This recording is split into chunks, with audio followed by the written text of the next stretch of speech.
buenas tardes a todos los que se unieron a la reunión. Mi nombre es Walter Laroca, soy coordinador del módulo Vino. Ahora les voy a compartir un video presentando al módulo con las actividades que realizamos. Así que ahí comparto para que...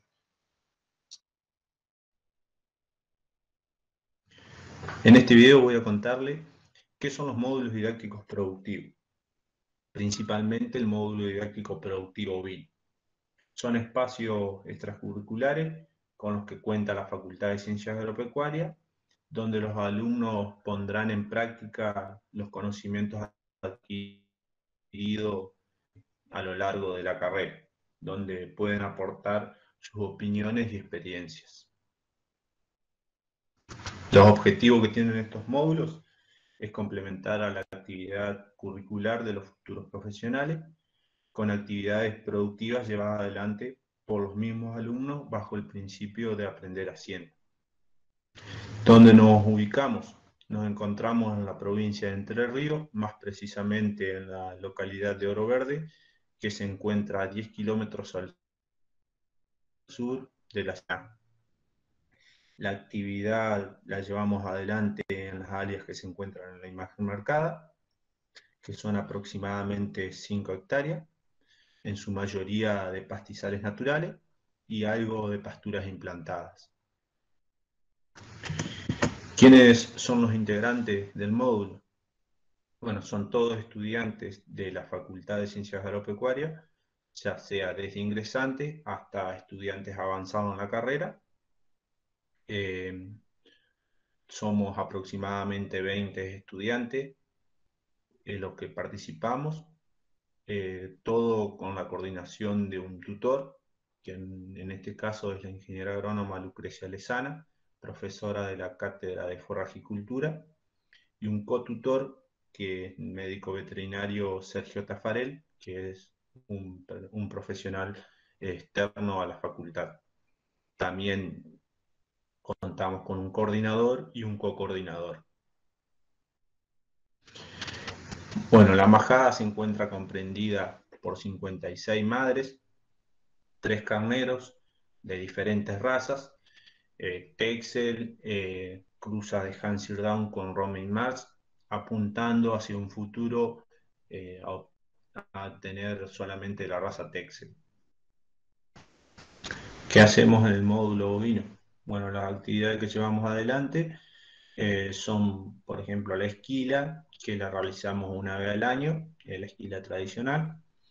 Realizamos limpieza de escudos, de cara, que por lo general se lo realiza previo al parto, la asistencia del cordero en el momento del parto para ver que la madre lo quiera, ver si tiene leche la oveja.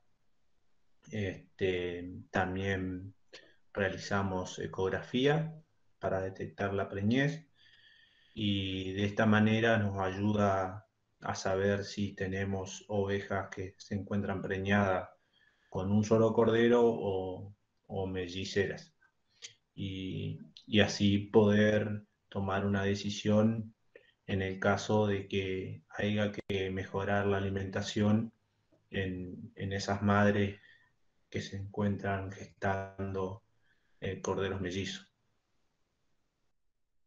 Realizamos el pesaje de los corderos al nacimiento, en donde realizamos el práctico de señalada, de descole, de castración. El descole y la castración la realizamos mediante anillos elastradores. Y en ese momento se hace un registro de cada animal, se toma el número de la madre, se lo identifica el cordero y así tenemos un seguimiento hasta adulto de cada animal. También realizamos prácticos de vacunación. También se realizan ensayos. Estos son propuestos por los tutores o también surge de la iniciativa de los participantes del grupo. Por parte del módulo vino, queremos agradecerle por su participación y bueno, quedamos disponibles por si tienen dudas. Bueno, ahora vamos a dar la bienvenida al disertante. El disertante que nos acompaña hoy es un médico veterinario, Javier Confalonieri, de la ciudad de Gualeguay, Entre Ríos, docente de la UBA y también aparte trabaja en la Universidad de Maimónides. También se dedica a la actividad privada, tanto en ovinos como en bovinos, enfocado en la reproducción. Así que bienvenido, Javier. Lo invitamos a que comparta su pantalla. Y otra cosa que les recuerdo, bueno, las preguntas las pueden ir dejando en el chat. A lo último, al finalizar la charla, vamos a pasar a leer las preguntas. Y también están siendo transmitidos a través de Facebook, de Facultad de Ciencias Agropecuarias UNER. Así que ahí también pueden dejar sus preguntas que después a lo último serán leídas. Así que le pedimos a todos los participantes que mantengan el micrófono y cámara apagada, así no hay interrupción mediante la charla. Así que desde ya muchas gracias y bienvenido, Javier. Les agradezco por estar, les agradezco a la gente de la Facultad de la UNER que me haya convocado para esta charla. Y la idea es charlar un poco y transmitir algo de experiencia con el tema del manejo reproductivo y productivo en ovinos. Esta es parte también de la clase que doy en la Facultad de Veterinaria, a los alumnos de veterinaria. Así que está un poquito ayornada con los distintos aspectos de mi trabajo en forma particular. ¿Se escucha bien? Sí, Javier, perfecto. Vamos. Perfecto. Cuando hablamos de manejo, justamente es el uso de todas las herramientas y factores que nosotros tenemos de la mejor forma posible, de la forma más eficiente que los podemos llegar a utilizar. No significa gastar dinero, no significa utilizar recursos extraordinarios, sino que muchas veces ordenar y organizarnos con lo que tenemos. Y de esa forma tratar de sacar el mayor provecho a las distintas herramientas con las que contamos para poder producir y lograr un objetivo. Muchas veces hay que entender esto porque se cree que lograr eficiencia sí o sí es gastar dinero y no es necesariamente así como se logra ser eficiente. Muchas veces se gasta mucha plata y se hacen cada zafarrancho gastando dinero que no produce después. Un poquito yendo a lo que es la actualidad nuestra, o lo que hemos ido viendo en lo que es la Argentina con la producción ovina, y acá lamentablemente lo que es la presentación se va a desvirtuar un poco, pero bueno. Argentina era un país muy, muy ovejero, fue perdiendo cabezas de ovino, fue perdiendo producción, fue perdiendo gente en los campos, lamentablemente se perdió mucho arraigo, se perdió mucha costumbre ovejera desde la década del 40 hasta el año 2000 prácticamente, donde caímos a 12,5 millones de cabezas. Pero después hubo algunas herramientas que la verdad funcionaron y funcionan bien, a pesar de que ahora se están puestos en cuestionamiento y Entre Ríos ha quedado un poco, digamos, perjudicada con la nueva ley ovina. Pero la ley ovina funcionó bien. Yo tengo la suerte, soy acreedor de uno de los créditos de ley ovina, acreedor y deudor, porque yo lo estoy pagando. Pero es una herramienta muy buena y que ha sido bien utilizada por muchos productores y en muchos lugares del país, que ha permitido que la actividad también se recupere.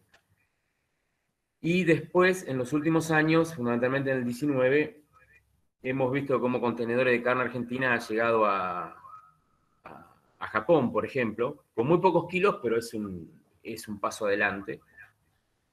Y también hemos visto cómo este año contenedores con carne caprina han llegado a Tailandia desde Chaco, lo que permite insinuar que la actividad tanto ovina como caprina va a seguir teniendo auge y se va a seguir desarrollando. Esperemos que las autoridades lo acompañen. Después, muchas veces, cuando llegamos por primera vez a un campo, nos encontramos con esta situación, con majadas que la verdad son, hablando en criollo, son un desastre, porque están abandonadas en el campo, las ovejas están porque están ahí. Como dice en el último punto, la tendencia hoy es otra, uno ve otro interés de parte de la gente, lo está empezando a tomar como un negocio económico, y no solamente ese cordero para la fiesta o para comerse con amigos. Pero lamentablemente hay puntos como los carneros están todo el año, o que no haya una planificación nutricional en lo más mínimo que hace que esta actividad todavía no retome el vuelo necesario. Pero son los puntos con los que tenemos que luchar y que tenemos que lidiar para poder mejorar las producciones. Por suerte, como digo, se está viendo una tendencia distinta y la gente está entrando en este cambio de ver que esto produce plata y es una nueva cara del negocio. Como un mínimo recordatorio, recordemos que la mayoría de las razas que nosotros manejamos son poliéstricas estacionales. Recién ahora la incorporación de unas nuevas razas está variando un poco esto.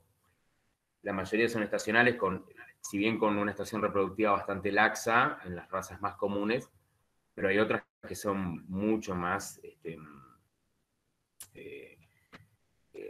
estacionales, como por ejemplo son la raza frisona o Milshaft o la Scottish Blackface, que son muy, muy marcadas su estacionalidad.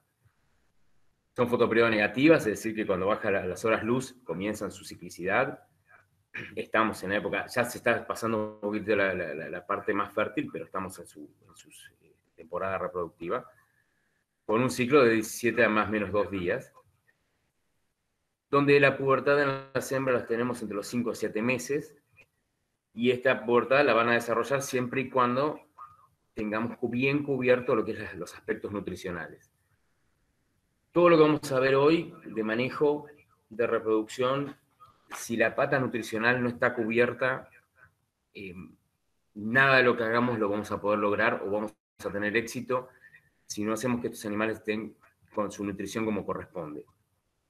Algo que siempre digo en todas las clases, no nos olvidemos que para la naturaleza la reproducción es una función de lujo. Cuando los animales no tienen sus requerimientos mínimos y necesarios cubiertos, la reproducción la cortan. Entonces, tenemos que tomar bien en cuenta que tienen que estar bien nutridos en tiempo y forma tanto las hembras como los machos. Las distintas producciones que nosotros vamos a tener en el mundo de los ovinos, tenemos desde la producción de lana, la que la gente normalmente toma en cuenta, con los máximos exponentes como pueden ser la raza Merino y Corriedal. La producción de carne, con las razas que más preponderancia tienen en el país, como Hampshire o Texel. Ahora se están incorporando en pasos agigantados fundamentalmente Dorper y también Santa Inés. Tanto Dorper en Black Dorper como en White, a pesar de estar teniendo más desarrollo el Black, pero el White también es una excelente raza. Producción de leche, fundamentalmente tomada en cuenta desde la raza frisona. También utilizamos pan pinta, aunque pan pinta se la tomamos más como un triple propósito para carne, leche y lana. Después tenemos lo que son los cruzamientos. Los cruzamientos, ¿para qué se utilizan? Y bueno, muchas veces queremos mejorar, por ejemplo, a la excelente performance de lanera que tiene el merino, pero sus características de carniceras no es tan buena, entonces se le está incorporando Doni, que tiene excelente calidad de lana y mejora la calidad carnicera. Entonces se están haciendo esos cruzamientos para tener un mejor aprovechamiento de lo que son los corderos.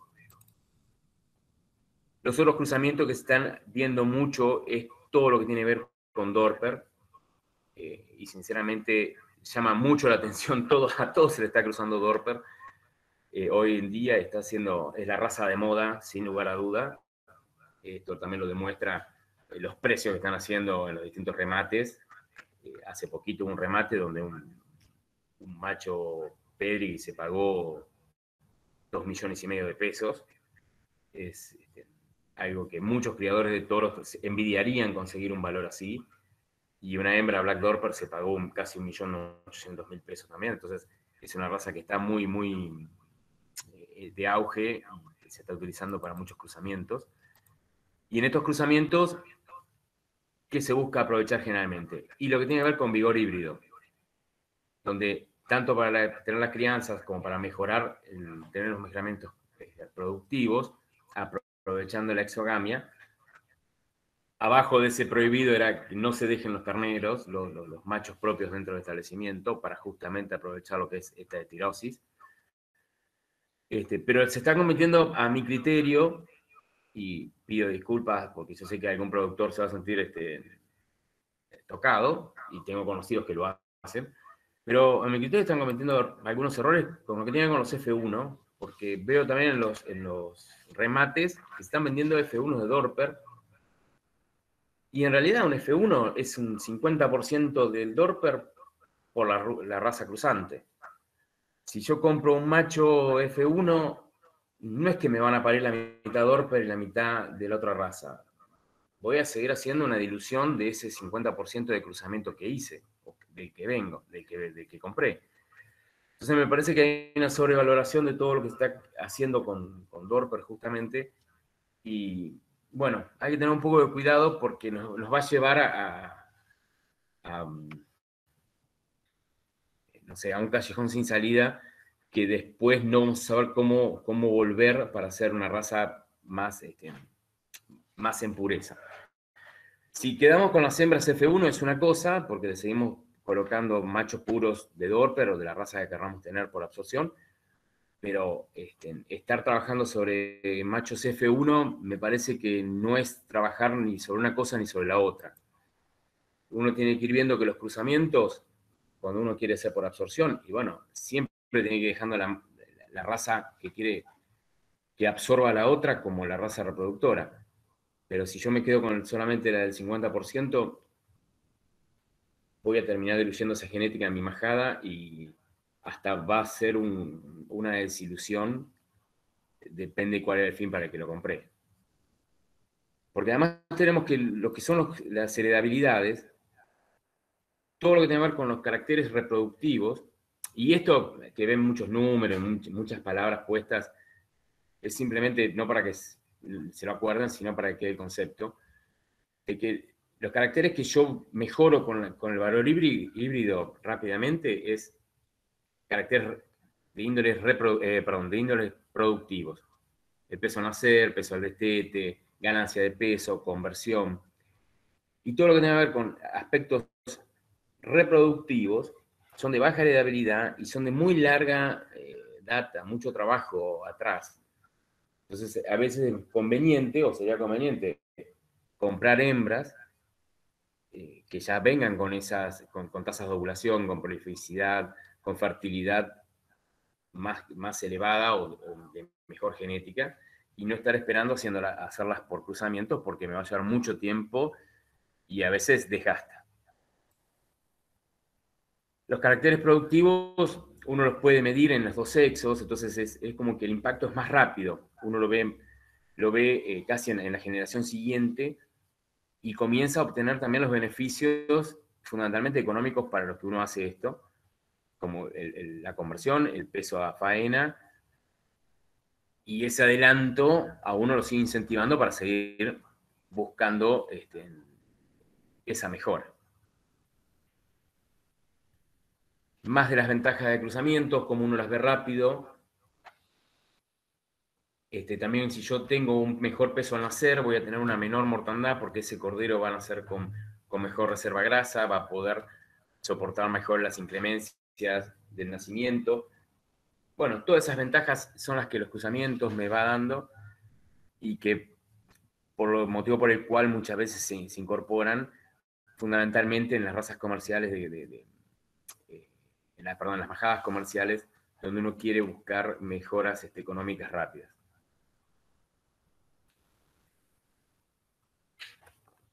Otros parámetros de lo que es la heredabilidad de ciertos caracteres de producción, donde sí o sí mejoramos mucho y muy rápidamente lo que es la canal, lo que es el rendimiento del gancho, y lo que nos va a permitir notar esa mejora de nuestro producto.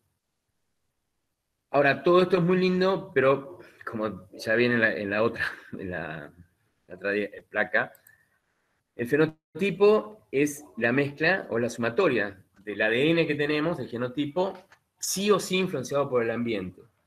Entonces, cuando yo hablaba de manejo y el uso eficiente de los distintos elementos que nosotros tenemos, no nos podemos olvidar jamás del ambiente y no nos podemos olvidar jamás de lo que es la información como una herramienta de manejo. Creo que la información y el poder ser previsibles en los distintos aspectos es lo que nos permite ser buenos en las tareas que estamos llevando adelante y tener éxito o fracaso. Y esto yo me acuerdo de lo agregué en una clase porque hace 4 o 5 años atrás ocurrió en Corrientes que hicieron una esquila temprana, donde en 3, 4 estancias de Corrientes se le terminaron muriendo alrededor de 4.500 ovejas. La oveja cuando se esquila necesita alrededor de 3 a 4 días de adaptación a la nueva condición corporal y aclimatarse nuevamente para no sufrir las inclemencias climáticas. Y yo acá, esto es solamente como un ejemplo, pero si quizás hubo una alteración climática que fue totalmente fuera de los pronósticos y te cambió el clima del día a la noche y te bajaron 25 grados la temperatura, bueno, la verdad que eso ya escapa a lo que uno puede llegar a prever. Pero si en los pronósticos extendidos yo tenía o me figuraba la posibilidad de esta baja de temperatura, y bueno, como herramienta de manejo, yo no puedo hacer esa esquila, la tengo que reprogramar y esperar a condiciones favorables para no incurrir en esta clase de problemas. Yo asumo que esta gente lamentablemente lo habrá traicionado el clima y tuvieron esta desgracia, pero son factores de información a tomar muy en cuenta porque se puede pagar muy caro. Lo que es una planificación reproductiva, muchas veces uno comienza diciendo, bueno, depende de la producción que yo tengo que planificar los partos. Depende de cuando quiera los partos, es cuando voy a dar el servicio. Quizás en la industria, en lo que es la parte tambera, está más predeterminado porque ya saben que tienen que aprovechar sí o sí la mejor temporada de nutricional porque es lo más barato para producir leche y les conviene tener toda la lactancia durante la primavera y además las razas normalmente lecheras son más estacionales. Y esto en carne, en la producción de cordero, nos permite ser un poco más laxos y quizás utilizar una encarnerada de octubre, noviembre, diciembre, una encarnerada del verano o la encarnerada del otoño. Dependiendo cuándo van a ser nuestras condiciones y cuándo nosotros queremos los corderos. Si se va a utilizar los corderos como se hace históricamente para las fiestas, bueno, haremos una encarnerada más otoñal, más de marzo a abril, porque nos va a permitir llegar con los corderos para esa fecha. Entonces, depende de esto, uno podría tener un calendario tipo de trabajo, a donde si yo voy a estar encarnerando, parte de abril-mayo, esto si quisiera lo podríamos correr a marzo también. Nosotros necesitamos sí o sí, como pautas de manejo, que como mínimo 60 días antes tenemos que estar revisando los carneros. Y 60 días antes es para evitarnos encontrarnos con una sorpresa de que vamos a trabajar y que los carneros tengan alguna clase de patología y no vamos a tener el tiempo necesario, depende de donde se entere esa patología, para que se puedan recuperar y entrar en servicio. Porque 60 días es lo que tarda la espermatogénesis. Entonces, es el tiempo mínimo que yo necesito para tratarlos y que esos carneros puedan cumplir su función. Y uno siempre hace, y van a escuchar siempre de parte mía, tanto con los carneros como con los toros o con los chivos, hacer mucho hincapié y ser muy estrictos en los manejos, porque es la parte de la categoría animal que tiene el menor porcentaje dentro del rodeo y el que mayor incidencia va a tener si fallan o si tienen alguna clase de problema. Si estamos trabajando generalmente con un 3, un 4, un 5% de carneros, 1 o 2 carneros que me fallen me van a dejar muchas ovejas sin cubrir y van a ser un fracaso económico. Las otras medidas que uno tiene que planificar va a ser la suplementación, el flashing en las 2 puntas, preservicio y preparto, la esquila preparto, que es una medida de manejo realmente muy buena por las ventajas que trae para los animales, tanto para la oveja como para el cordero. Y después van a estar estas apariciones de septiembre a octubre, con este cordero para las fiestas, que por suerte este paradigma está cambiando y estamos empezando a ver que hay mayor demanda durante todo el año y mejores precios, y bueno, y también dejar de vender este cordero completo y empezar a fraccionarlo, a venderlo en cortes al vacío, bueno, en otras presentaciones. La verdad que hay muy buenos emprendimientos, tanto en Rosario, acá en Entre Ríos está el frigorífico de Mansilla, que también presta el servicio de faena a fazón. En Misiones está lo que hace Gabriel Montiel con su restaurante y su venta también de corderos en porciones fraccionados. Bueno, hay emprendimientos muy interesantes que esperemos que se puedan multiplicar y que llegue a más gente y que la gente pueda consumirlo. Lo que vemos con el flashing, ¿por qué es importante el flashing preservicio o preparto? El preservicio, fundamentalmente, lo que nosotros le tenemos que otorgar a esa oveja es proteína bruta. ¿Y por qué proteína? Básicamente porque las hormonas sexuales, FSH, LH, GnRH, en su constitución son glicoproteicas. Entonces necesitamos que la materia prima para su producción estén disponibles en el aparato digestivo del animal.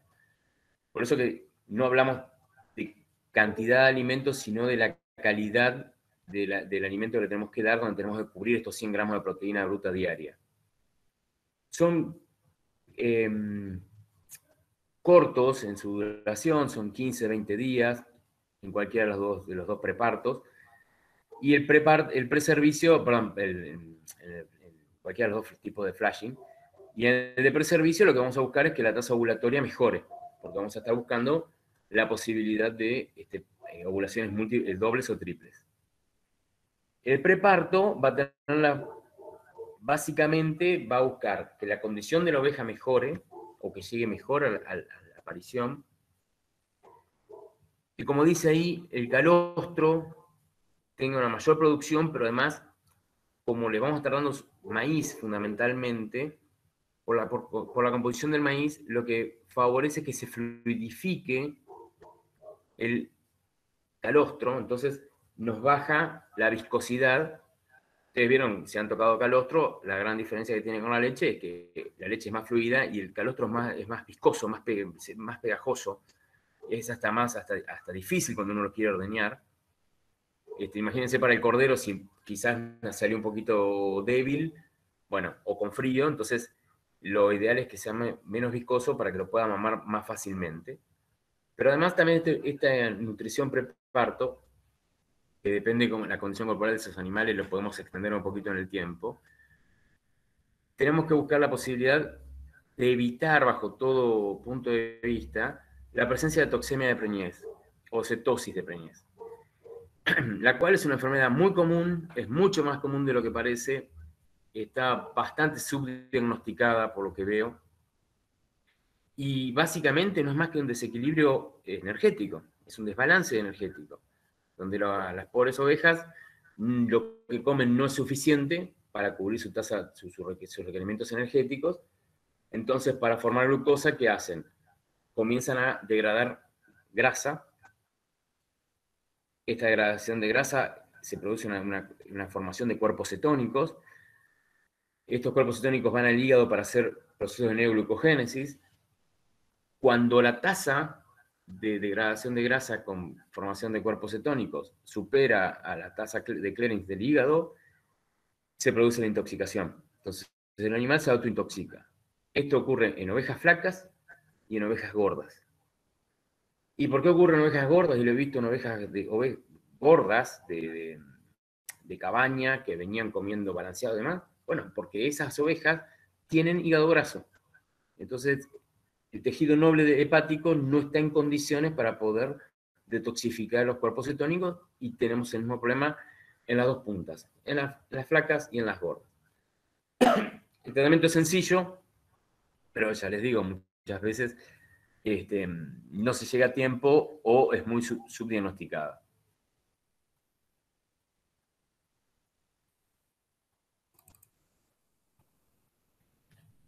Otras pautas que vamos a utilizar para el manejo, que es básicamente el manejo de los carneros, lo que les decía es, hay que hacerlo con antelación, hay que hacerlo 60 días antes como mínimo, donde vamos a trabajar en todos esos aspectos de, primero que sea si voy a trabajar con un carnero, no sé, por ejemplo, un Hampshire Dam, bueno, cuando lo voy a ver, que sea un Hampshire, o un Texel, o la raza que sea. Primero que cumpla las características raciales. Después vamos a ver que no tengan defectos que puedan transmitirse a su descendencia. Lamentablemente, ahí en donde dice mandíbulas deformes, está para hacerme acordar el tema de braquignatismo o prognatismo. Lamentablemente, yo he visto en muchos años de Palermo cabañeros de distintas razas. Esto no es de una especie, de una raza en particular, sino lo he visto en todos. Quejarse cuando se le hace observaciones porque tiene animales con braquignatismo o prognatismo, y son de alta heredabilidad. Y son animales que hay que eliminar de la majada, sí o sí, y no tendrían que eliminarse como reproductores. Entonces, habría que seguir haciendo mucho hincapié en ese aspecto, al igual que en problemas de aplomo. No me preocuparía tanto en los defectos de lana, depende de las razas que estamos trabajando, porque no va a ser el fuerte, mucho menos en las lanas gruesas. Sí, en la visión, los carneros no pueden tener, al igual que los toros, no pueden tener nubes, porque dependen de su vista para ver el grupo sexualmente activo y poder ir a cumplir su función y dar los servicios. La condición corporal tiene que entrar siempre, lo ideal, en una condición corporal de 1 a 5, que los animales entren en 3, 3,5 al servicio. El exceso de gordura es malo y flaco tampoco sirve. Al igual que revisamos los ganglios superficiales, que vamos a ver cuál fundamentalmente, y sanidad, que creo que habría que ir fundamentalmente todo lo que es cabañas, a un plan donde sí o sí, más allá de las exposiciones, tendrían que ofrecer animales libres de brucela y tuberculosis. El examen del carnero propiamente dicho, donde vamos a ver el boqueo para saber la edad del animal, porque esto después lo vamos a rankear para saber si tenemos que salir a comprar carneros o no, o qué proporción utilizar, o dejamos alguno de reserva o no. Donde el boqueo, para que no haya dudas, siempre hay discusiones acerca si los 4, los 6 o el boca llena que edad tienen. Bueno, es bastante sencillo. Es la cantidad de dientes dividido por 2, es los años del animal. Esto va a depender mucho, este desgaste dentario, fundamentalmente de lo que coman. En todas las especies pasa lo mismo. No es lo mismo que estén comiendo pelo de chancho o paja brava, como pueden comer acá en las costas del río Gualeguay, a que estén comiendo en pastura, y entonces la vida útil de los animales va a durar mucho más. Los ojos, lo que yo le decía, estas nubes no tienen que estar, ¿sí? El animal no puede estar disminuido visualmente. Los ganglios, más allá de que todos los que tienen un punto colorado más grande son palpables, los que nos vamos a focalizar básicamente es en los inguinales, cuando estamos haciendo revisión a campo. ¿Y por qué los inguinales? Porque en los ganglios inguinales drena todo lo que es el aparato reproductor, y si llega a haber un problema de Brucella ovis, es muy probable que esos ganglios estén infartados. Entonces, si encontramos los ganglios infartados, vamos a inferir la posibilidad de Brucella. Habrá que sí o sí muestrear esos animales para descartar que la enfermedad esté presente. La medición testicular, la circunferencia testicular, es muy importante porque la circunferencia testicular a nosotros nos va a dar una relación con lo que es la fábrica. Lo que está contenido en el escroto, ambos testículos, junto con el epidídimo, pero en este caso el parénquima testicular, es lo que va a producir los espermatozoides. A mayor circunferencia podemos inferir que vamos a tener una mayor cantidad de millones de espermatozoides produciéndose en cada ciclo seminífero.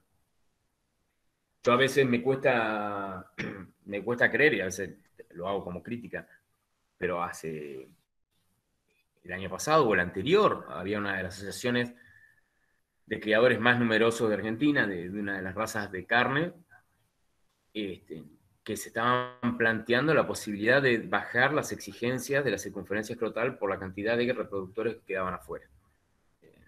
Estaban en 32 centímetros con, si mal no recuerdo, los 18 meses, y lo querían bajar a 28. Una locura. A mi entender, una locura, y se los hace saber, porque eso va en detrimento de la fertilidad de los individuos y de la raza. Ya demasiado caro pagó la Hereford en su momento por no haber hecho modificaciones en las mediciones de los testículos de toros, y así hubo que descartar infinidad de toros por no llegar a circunferencias escrotales mínimas. Bueno, ese es otro cantar. El otro punto también que tomamos en cuenta es la prolongación uretral, que es lo que está encerrado en el círculo y marcado con la flecha. Si bien no tiene incidencia, si esta prolongación falta, no quiere decir que el carnero va a ser infértil, ni mucho menos. ¿Ah? Simplemente es que a veces esto se lo puede tomar como que pudo haber tenido alguna clase de problema este animal, que haya tenido que amputárselo ante la presencia de una urolitiasis, que a veces se lo utiliza como un recurso para tratar de hacerlo zafar a los animales.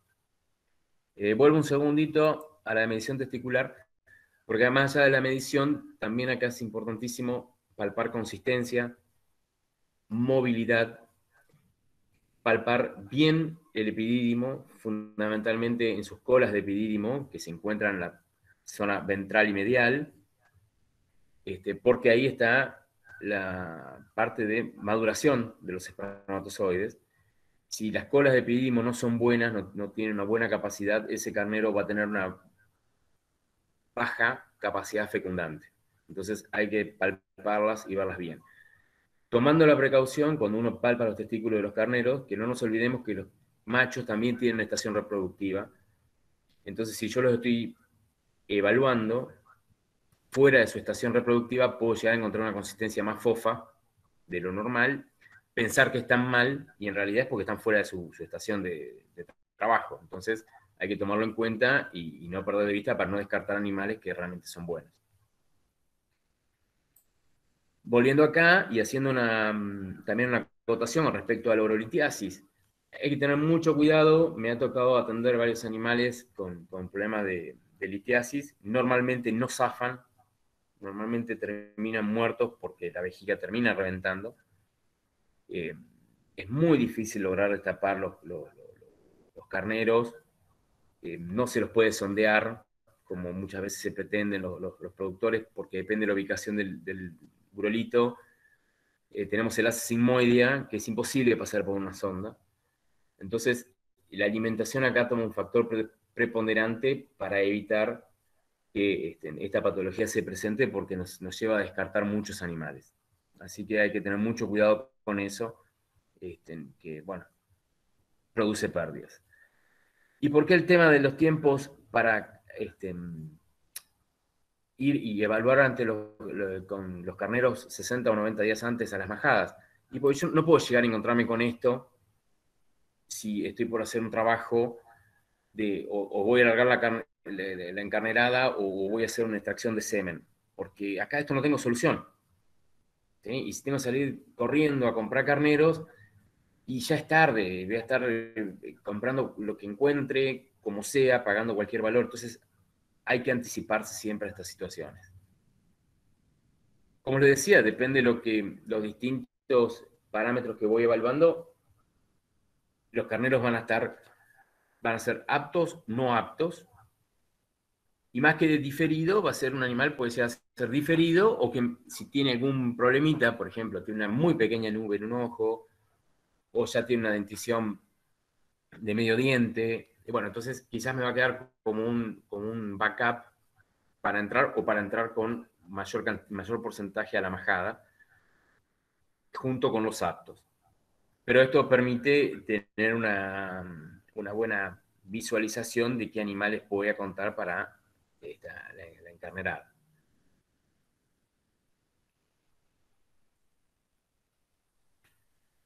Con respecto a las hembras, los estados reproductivos que nos vamos a ir encontrando van a ser el óptimo e ideal, la hembra con la cría del pie. Es la hembra que nosotros buscamos y queremos porque es la que nos está produciendo y devolviendo, es la forma de pago que tiene a lo que nosotros estamos haciendo e invirtiendo, y además es el producto que nosotros estamos buscando.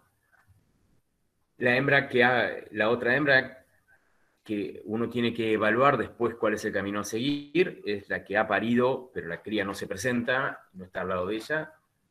Es muy probable que tenga algunas salvedades por las cuales esa hembra se la pueda perdonar.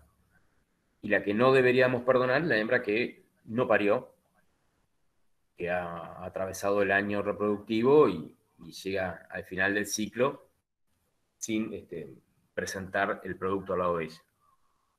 ¿Cómo nos vamos a dar cuenta de cada una de estas? Y bueno, básicamente el grado de desarrollo de la ubre va a estar más desarrollado, va a estar bien limpio, los pezones brillosos porque hay un cordero mamando, la que tiene la cría del pie. También el estado corporal de esa hembra con cría del pie normalmente va a ser la que tenga peor estado corporal, el vellón más quebrado o más deslucido, porque muchos de los requerimientos que está comiendo los está pasando para la cría de su cordero. Los pezones van a estar bien desarrollados. La hembra que perdió el cordero, todo esto va a estar en menor grado, una ubre menos desarrollada, una secreción ya más tirando acuosa, los pezones menos desarrollados, más sucios, mejor condición corporal, y aquella que no ha parido va a ser la que está en muy buena condición corporal, va a estar 4 o 5, va a estar un pompón, va a estar el vellón precioso, la ubre no va a estar desarrollada, los pezones no van a estar desarrollados. Bueno, esa es la que nos vamos a tener que ir viendo, que va a ser el descarte próximo, y la que parió pero que lo perdió, tendríamos que ver si es por culpa de la hembra que lo perdió, o si ese cordero sufrió alguna vicisitud por lo cual no está en ese momento.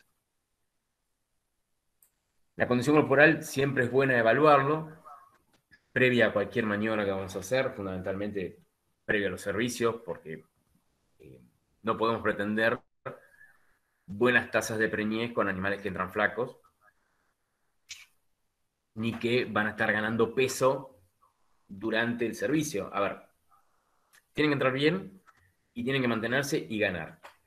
Lo que no pueden es entrar al servicio mal y empezar a ganar peso ahí, porque muchas van a entrar sin ciclar y se nos va a ir las preñeces a cola, y muchas van a quedar sin preñarse porque no tuvieron la condición nutricional para poder preñarse. Además, una mala condición nutricional al inicio no nos va a permitir tener ovulaciones múltiples. Las ovulaciones dobles o triples se van a dar con una hembra en buenas condiciones nutricionales. Para eso está lo que hablábamos antes de hacer el flashing pre-servicio. Siempre hay que palpar, y siempre la mejor zona, para mí la que más me gusta para palpar es la lumbosacra, porque ahí me da una idea bastante acabada de la condición de ese animal. Y bueno, depende de cómo esté un porcentaje de la majada, uno sabe si tiene que mejorar las condiciones nutricionales y quizás o extender ese flashing o empezar a hacerlo antes o utilizar otras medidas de manejo para que nos permita tener una mejor porcentaje de preñez posible. Todas estas medidas hay que tomar en cuenta, ya sean el mejorar la nutrición o los destetes o lo que fuere, es para ganar puntos de preñez. Nosotros tratamos de que mejore la hembra para preñarla. Y eso no hay que perderlo de vista. No hay que pensar que es un gasto, sino que es la única forma que nos va a devolver con mejores porcentajes de preñez y parición posterior. Siempre, bueno, una foto de dos scores corporales. Muchas veces, y esto es en reproducción, a veces es conveniente saber que uno cuenta con hembras que por ahí están un poco faltonas, pero que las va a mejorar en la condición antes del servicio. Yo puedo aspirar a tener mejores resultados ahí que cuando entro con animales gordos. Porque es muy difícil tratar de cazar un animal, porque la gordura también atenta contra la fertilidad. Y eso hay que tomarlo en cuenta porque a veces hay mucha gente que se empeña con la gordura de los animales y termina con malos resultados después de distintas maniobras reproductivas. Otros manejos que se puede hacer, depende la situación en que nos encontramos en los campos, es si hay crías al pie, bueno, separarlas, hay que plantear los destetes previo a los servicios.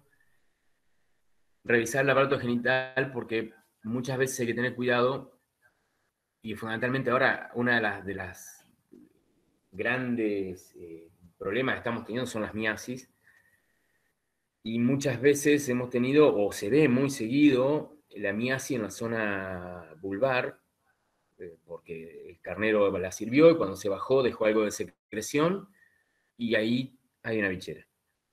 Y normalmente si no fueron curadas a tiempo, todas las cicatrices, el cuerpo lo trata de reparar con colágeno, formando un tejido cicatrizal. El tejido cicatrizal no tiene la elasticidad que tienen los tejidos corporales normales. Entonces, una hembra con una cicatriz muy grande en la zona vulvar, es muy probable que tengamos o fallas de reproducción o problemas de parto. Así que habría que pensar en analizarla como un descarte. Los otros refugos que vamos a plantear es por viejas, haciendo cronología dentaria. Un apartado que muchas veces reconozco que en la facultad está muy, muy abandonado, que es el sistema mamario. Y la ubre hay que palparla siempre, porque una cosa cuando trabajamos con vacas, que si pierde un cuarto mamario quedan 3, pero una oveja que pierde un cuarto mamario ya perdió el 50% de su producción. Entonces, hay que estar permanentemente encima de eso, primero para resolver si hay casos de mastitis, que también son más frecuentes de lo que se cree. Y lo otro es que hay que revisar si hay cuartos que están perdidos, hay que eliminar esos vientres. Y también va a haber un momento, que después lo vamos a ver, previo a la temporada de partos, que uno tendría que ver que no haya pezones muy tapados, porque después el cordero no va a poder mamar y va a ser un cordero muerto. Y lo que hablábamos de las fases reproductivas antes, que son aquellas ovejas que llegaron a esta instancia sin cordero al pie, bueno, hay que evaluarlas y habrá que eliminarlas. Normalmente se encuentran en los campos en carneradas continuas. Uno tiene que tratar de eliminar esa forma de trabajar, porque un proceso continuo muchas veces enmascara ineficiencia de los sistemas. Entonces, uno tendría que tratar sí o sí de que vayamos a una carnerada estacionada, porque además, cuando yo saco los carneros de la majada, nos va a permitir trabajar con otro efecto que en muchas oportunidades nos permite tener ovulaciones múltiples, que es el efecto macho. Pero para que el efecto macho se cumpla, no tienen que estar los machos en la majada como mínimo un mes de tiempo apartado de las hembras, pero que las hembras no lo pueden ni escuchar, ni olfatear, ni ver. Entonces, tenemos que esos carneros tienen que ir sí o sí de la majada.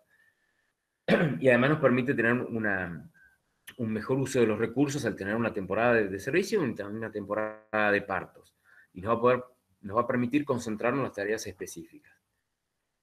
Una vez logrado esto, los objetivos que nosotros podemos plantear depende de las zonas del país donde estamos trabajando y depende de las razas con las que trabajamos, es obtener 120% de destete para llegar a pesos de faena de 17 a 20 kilos limpios, es decir, ya buscando un cordero más pesado, y tener una recría de borregas que nos permita el objetivo o el ideal de llegar a encarnerar animales con 7 o 8 meses de edad. Porque si no, generalmente estamos encarnerando ya borregas con más de un año. Aclaro que depende de la zona del país, porque en Patagonia, por ejemplo, no quieren hacer nada con los mellizos. Y es lógico, si la oveja, su factor nutricional a veces es escaso, entonces ¿para qué van a tratar que para dos o que geste dos? ¿Para que para dos? Para que no pueda criar ninguno de los dos. Es preferible que geste uno, que para uno solo y que críe y llegue a término ese cordero, porque no tienen nutricionalmente, no están demasiado sobrados de campo, entonces no tiene ningún sentido buscar los mellizos. Por eso bajan también las cantidades de drogas que utilizan cuando hacen planes de inseminación.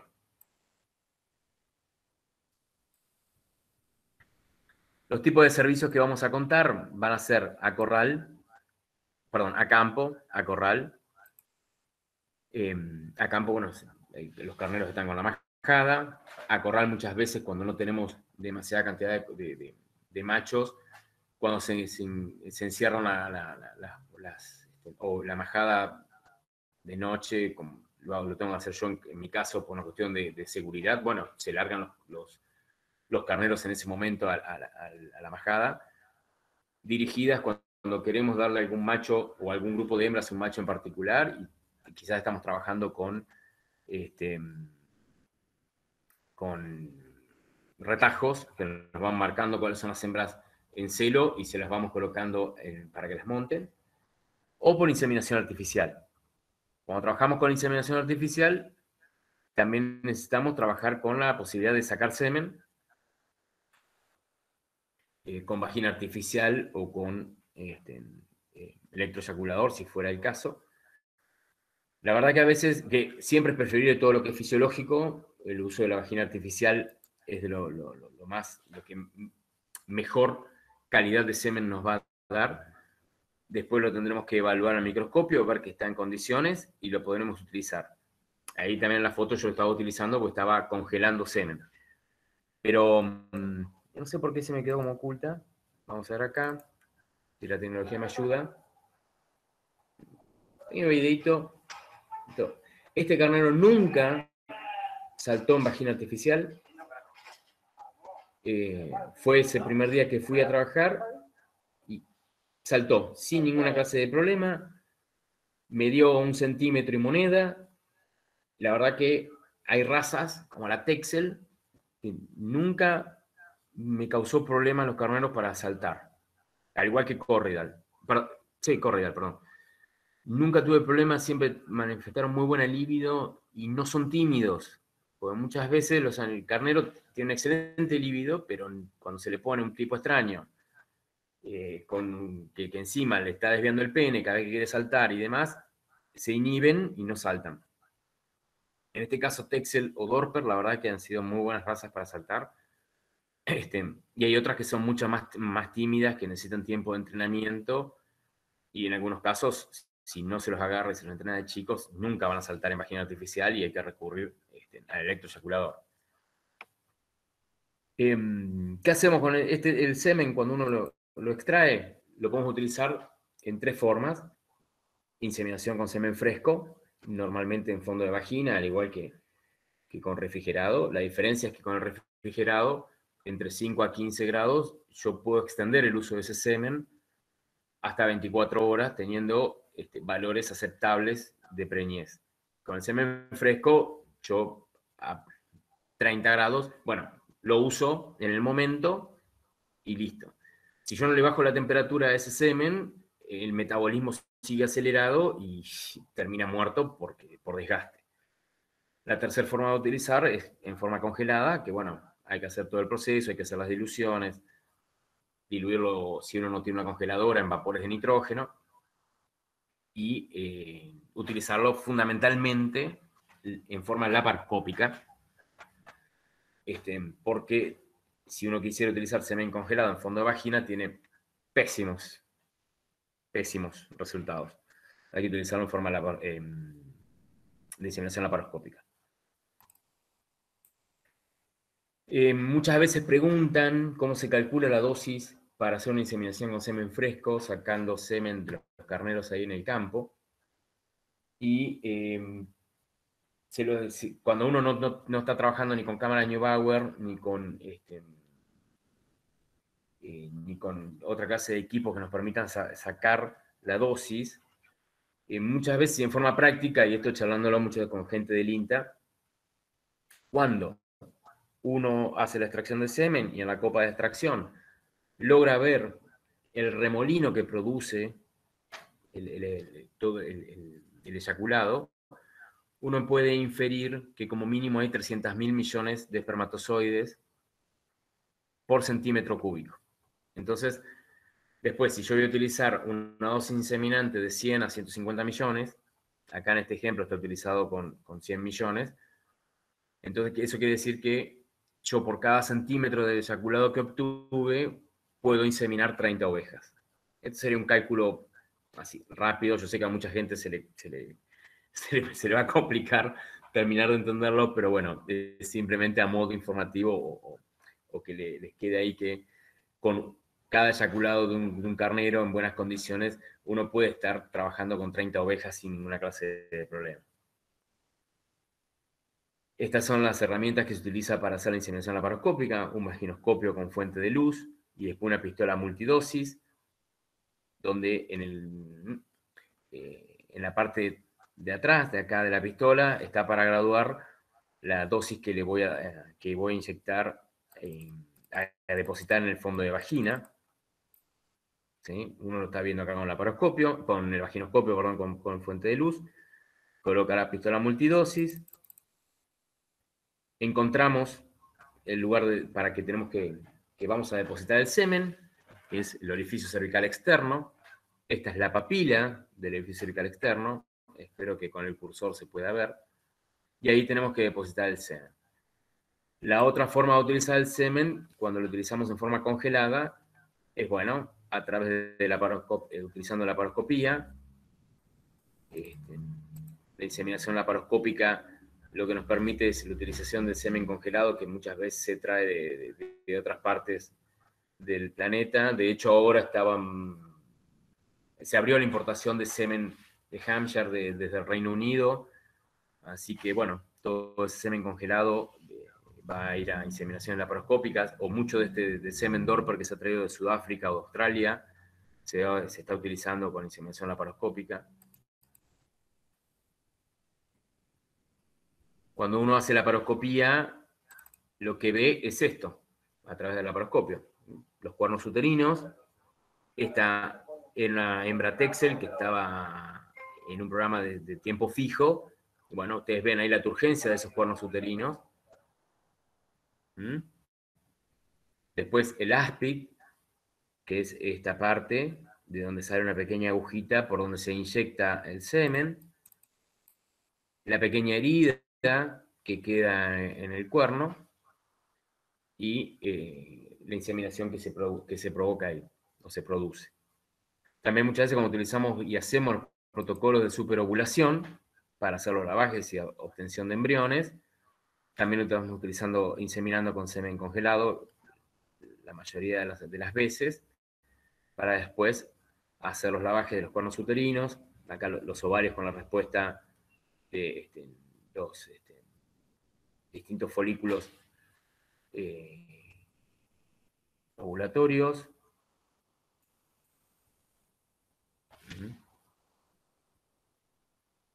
Está haciendo el lavaje propiamente dicho. Bueno, a ver, porque tengo que estar salteando. Y muchas veces después que se hace el lavaje, acá tiene algunos de los embriones que se pueden obtener cuando se utilizan estos protocolos de superovulación.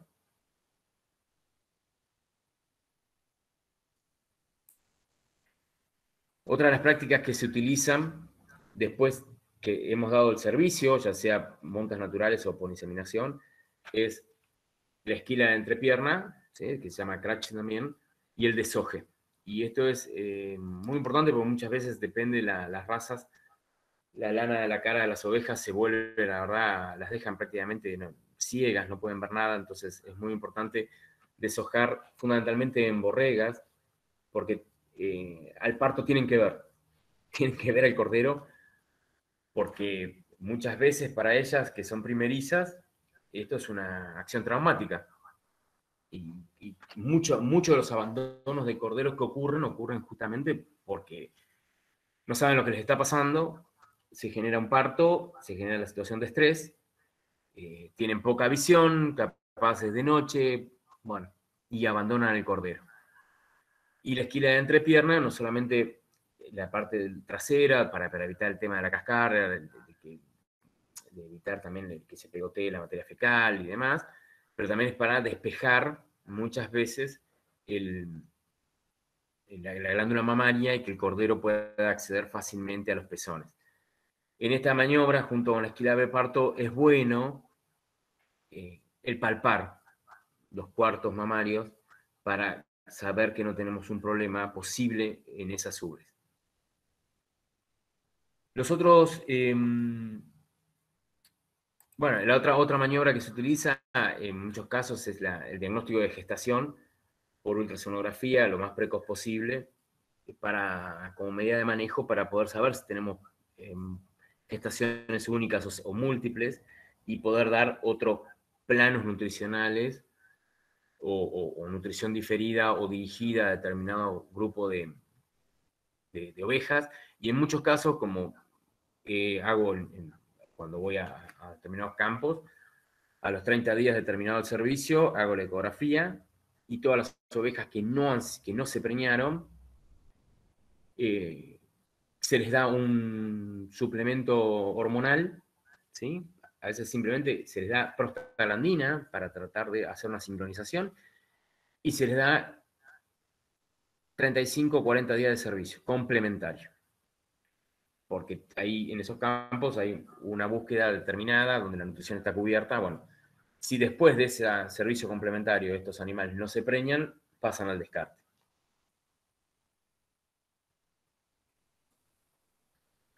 Los abortos es otro, muchas veces se encuentran fetos en los corrales cuando se utilizan corrales de encierro, y más allá de causas infecciosas como puede ser Brucella ovis o toxoplasmosis, el estrés nutricional muchas veces provoca que aparezcan pequeños abortos con fetitos totalmente consumidos.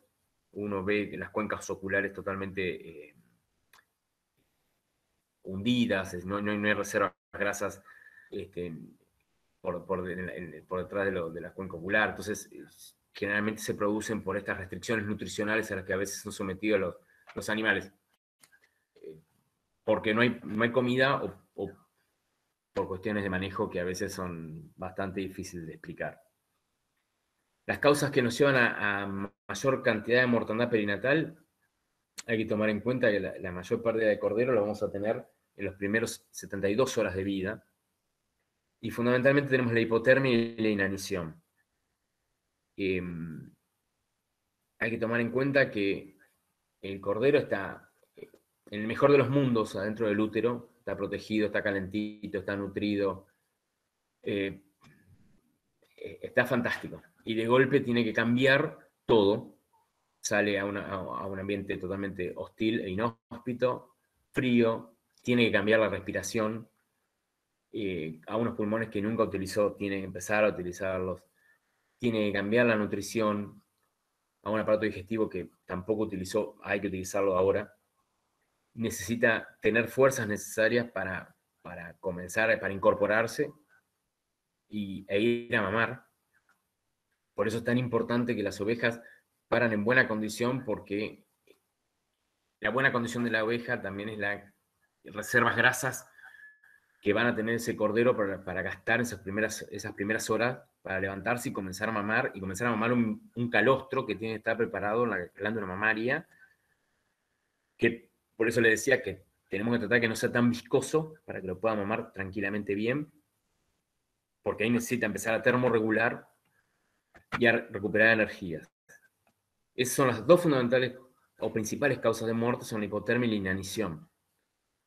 Las distocias no son tan comunes, a veces se producen cuando hay partos múltiples, pero bueno, en el ovino no es tan común como puede llegar a ocurrir en el bovino. Hay otro punto, otro aspecto que a veces preguntan, porque cuando hay partos múltiples, o hay mellizos, una hembra y un macho, en la vaca normalmente se toma con que la hembra es infértil, por un problema que es el freemartinismo, que es por la colonización de las células masculinas del feto, el embrión masculino coloniza primero antes que el de la hembra, entonces produce que todo lo que es conductos de Müller se atrofien y esa hembra no desarrolle su aparato reproductor. Eso que en el 98% de los casos se produce en la vaca, en los ovinos no se produce, o o invierte la proporción. Solamente el 2% de los casos se produce una freemartinismo en el ovino. Pero bueno, los partos múltiples pueden producir alguna clase de distocia. Tenemos los que son los depredadores, que hoy se han puesto muy de moda los que son los perros protectores de majada, y la verdad, más que de moda, son algo fantástico. Son realmente una herramienta de manejo fundamental hoy en día, y en muchos campos que tienen problemas porque tienen muchas jaurías de perros salvajes de ciudades cercanas, o zorros, o bueno, si tenemos el caso de puma, o en el caso de los predadores de dos patas, que son muy comunes, y que no tienen penalidad, lamentablemente. Entonces los perros protectores de majada, al igual que el uso de burros o de llamas, también sirven para desalentar esta clase de ataque por animales silvestres.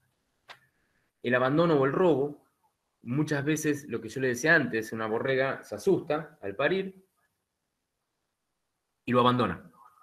Y lo abandona el cordero. Viene otra borrega que se acuerda que en algún momento parió, encuentra este cordero y lo adopta como propio. Entonces, se lo roba, entre comillas, obviamente. Pero después se da cuenta que tampoco es el de ella. Y lo abandona nuevamente. Y entonces tenemos 1 o 2 corderos muertos por esta situación. Pero bueno, son parte de la mortalidad perinatal.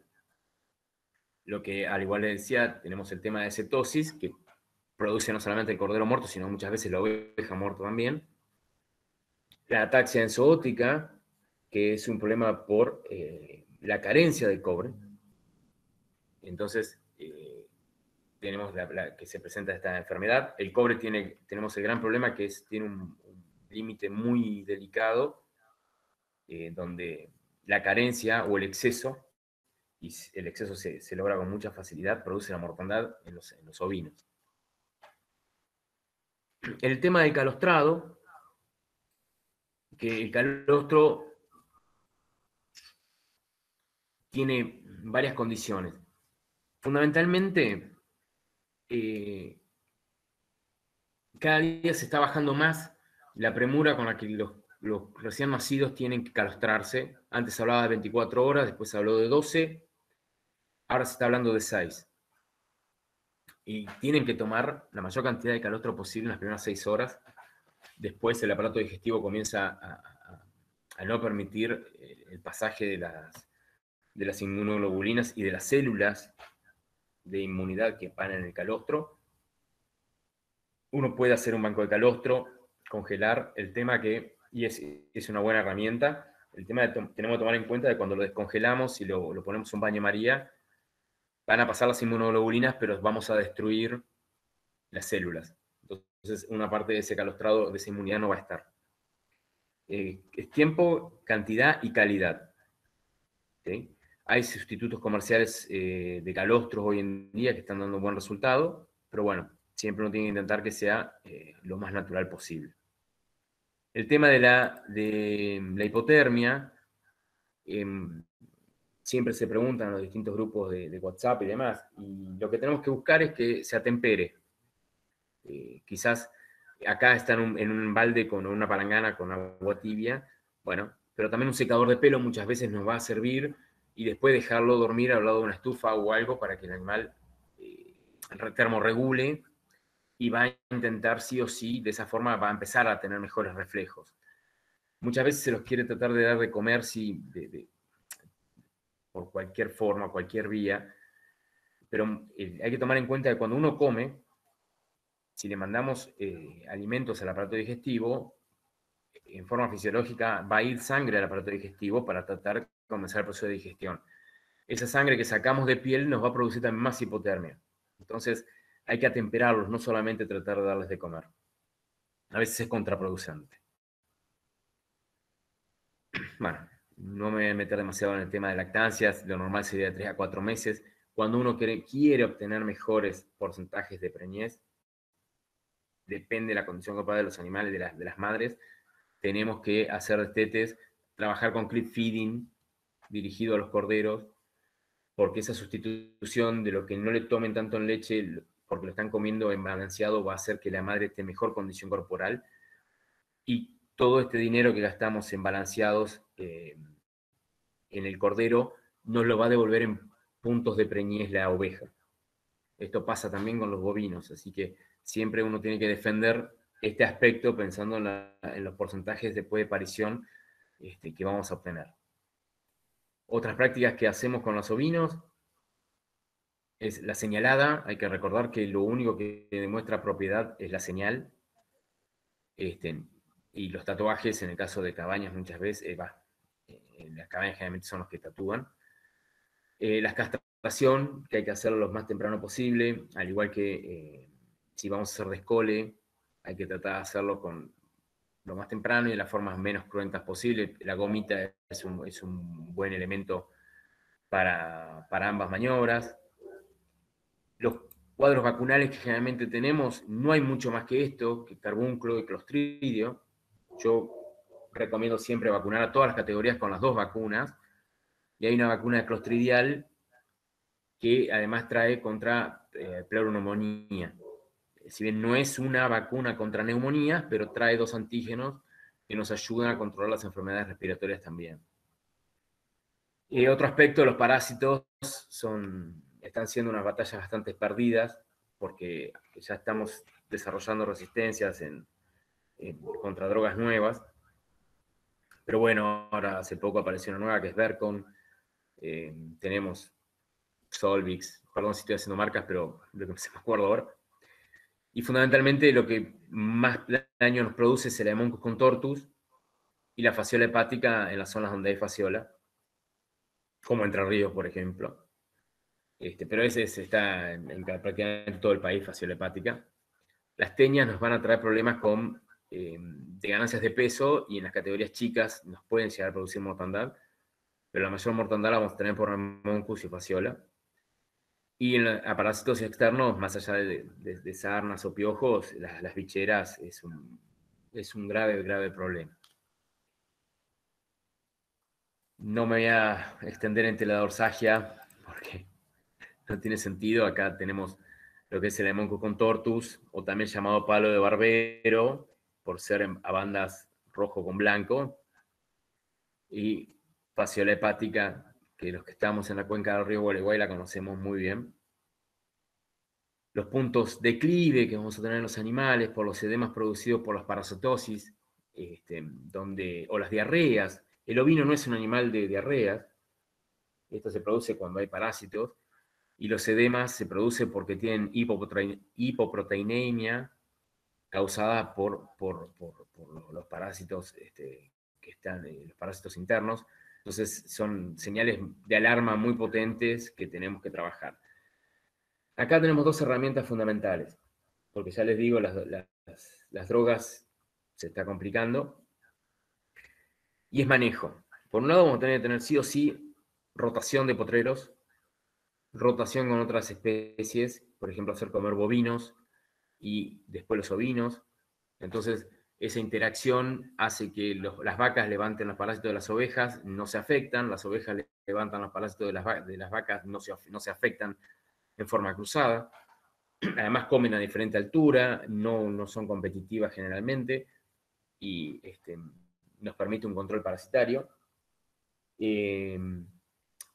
La rotación de los potreros, como les decía, acá va a haber que empezar a utilizar mucho lo que son las mallas, además de los eléctricos, para poder comer cuando uno no tiene apotreramiento suficiente en el campo. Bueno, va a haber que empezar a hacer parcelas más chicas de esta forma. Y hay que recurrir sí o sí, a mi criterio, al laboratorio, ya sea con HPG y con cultivos de larvas, para saber realmente qué nos está afectando y qué droga dar. Porque si no, las resistencias que hemos tenido es porque hemos llegado se ha utilizado a mansalva drogas que no correspondían y hoy estamos pagando caro ese uso indiscriminado. El uso de Famacha es una buena herramienta, hay que estar encima. La Famacha sirve y bueno, nos permite utilizar los antiparasitarios en forma más, digamos, más selectivo, no dar por dar a toda la población que tenemos. El otro problema que muchas veces nos encontramos es con afecciones podales, porque tenemos mucha materia orgánica en los campos, porque tenemos mucho barro, o porque o porque creemos que le estamos haciendo un bien y estamos comiendo sobre pasturas muy voluminosas. Bueno, la materia orgánica del piso más la humedad hace que las pezuñas se encartuchen, se ablanden, se produzcan esos hormigueros internos, donde se pudre la materia orgánica, pudre las pezuñas, y una vez que estos se empiezan a bichar, lamentablemente no tienen mucha solución. Bueno, hasta acá, porque ya viene la plaquita de muchas gracias. Es un poquito lo que tenía para mostrarles, y bueno, a disposición para cualquier pregunta que quieran realizar o duda que haya generado. Perfecto, Javier. Quedó más que claro, me parece. Muy buena presentación. Yo quedé con la garganta seca a empezar a tomar mate, pero bueno. Acá te voy a leer 2 preguntas colgaron en el chat. Ahí paso a leerla. Dale. Dice Martín Villa, ¿la circunferencia de 32 se debía a mediciones reales en la misma época del año y en esa raza, o es por aproximación a otra? No, si bien, a ver, cada asociación medio como que estipula por las distintas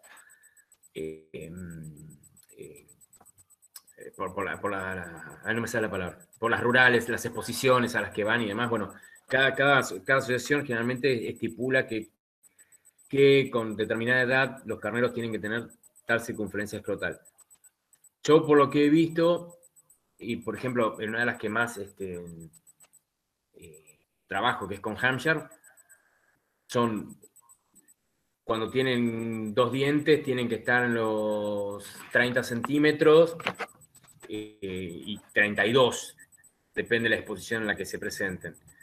Y yo creo que no tendrían que bajarlo de ahí, porque por lo menos en lo que yo he visto y cuando saco semen y cuando evalúo y las concentraciones que voy obteniendo y la bibliografía que he visto, es digamos, sería como el punto de corte a partir del cual se aceptaría el carnero para que sea como reproductor o padre de cabaña o demás. Después, si va a ser en un campo comercial donde no se venden reproductores más, bueno, se hacen vista gorda, lamentablemente, en muchos casos. Perfecto. Acá te hago otra pregunta de Guillermo, que dice, ¿en qué porcentaje y en qué etapa del animal recomendás la aplicación de cobre?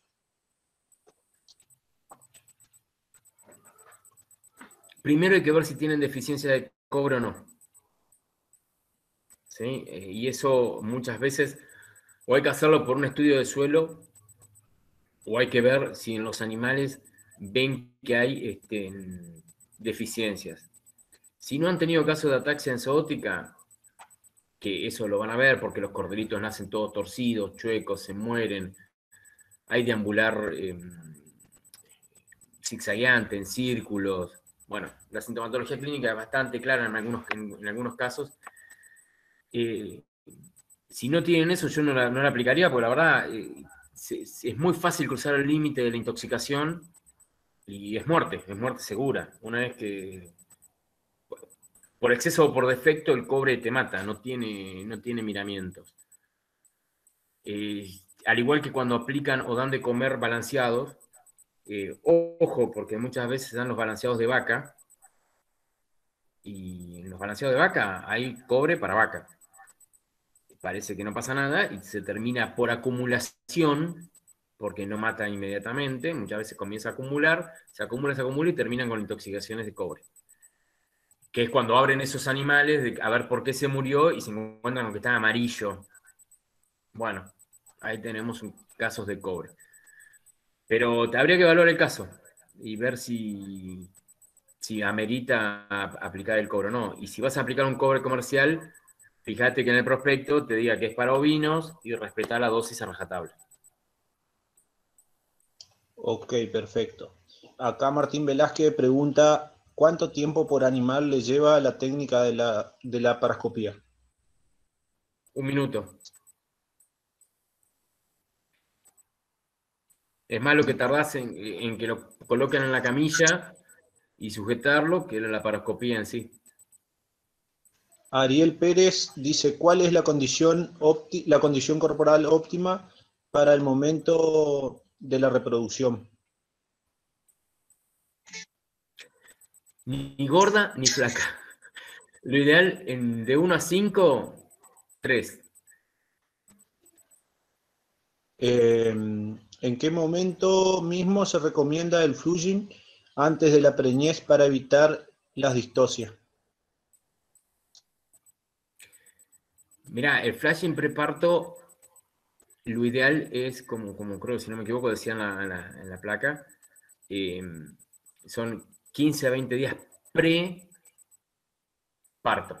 pre-momento de que van a empezar a parir. Porque yo lo que estoy buscando es el efecto sobre el calostro fundamentalmente y sobre ese último golpe de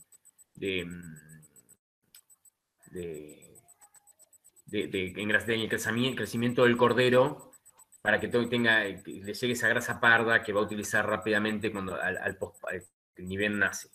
Entonces, ese flashing preparto son esos 15-20 días. Si yo me encuentro con que tengo animales que vienen más flacos o en peor condición corporal, y bueno, tendrás que extenderte en la cantidad de tiempo y en la cantidad de alimento que vas a dar.